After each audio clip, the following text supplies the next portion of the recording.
guess what? They cooked. I'm very excited. Now I have used my palette knife just to get round the edge of this one. And then the trick on the BBC food website was to put a tea towel over, kitchen towel, over the cake and to turn it out. That way I would not get crisscross marks on it when I let it cool on the cooling rack? Cooling rack, yes, thank you. Oh, look at that. Look at how nicely that came Hey. out. Oh, Woo! Perfection! I am a rock star, yes, or something. I'm not quite sure what. They have not risen as much as I would like. So, you know, we won't. Luckily, Paul Hollywood is nowhere near here. Oh, you know what? I don't think I didn't loosen this, and that's why it's probably sticking. You can see what I meant by a very bendy knife. These are also excellent for putting icing on cakes. And I was things going to like say, that. my mother had and she Yes. called it an icing knife.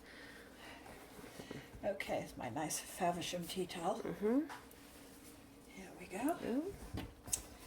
I think we are in business, everybody. Woohoo! Oh, that one came right out That one of came the beautifully out. of its little piece of paper. Yes, didn't even have the paper. Look at that. Look at those. So all we have to do now is let them cool, and then after we have had our dinner, we will probably have some cake. Yay! Yay.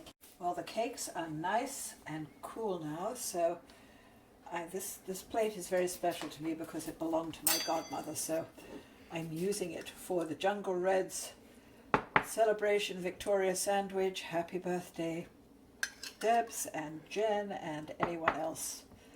And right now, as you can see, I'm having a lovely time spreading jam, which is precisely what would happen in England. I know on the cooking shows you see them all making their jams very seriously, but quite frankly, in a home kitchen, you always grab the nearest bottle of jam there was. We'll give this a shout out here. Yes. Oops, I'm shouting out the wrong part. There we go. Bon maman. Yes, well, it's got that French name, but with a bit of luck, it won't. It will taste English. It won't make the cream curdle or anything. Now, the one thing that I haven't done, of course, is whip the cream. Oh. So we could have maybe another video, Julia, for that. All right. Well, I've got a handheld mixer called a Shardor, Shardor, that my younger grandson insisted my daughter buy for me because he said the mixer that I had didn't whipped cream to his liking.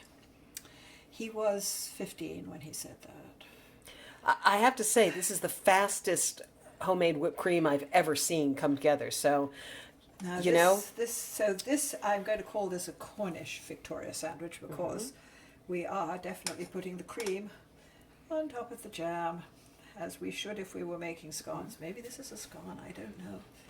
So I have also added some very fine caster sugar to the cream mixture along with my vanilla stick, which lives in there, because Connor would be very upset if he turned up here and Granny didn't have any vanilla sugar when he wanted to whip cream. So there we go. I don't have to make a big sort of fuss about it, as it were. And I have a feeling it's going to run gently down the sides, so we're not going to worry about that. Now, I think you noticed the other one was bottom side up, but this one is going bottom side down. huzzah! Huzzah indeed, and I'm not sure whether I can get this to sprinkle on the top. Let's see.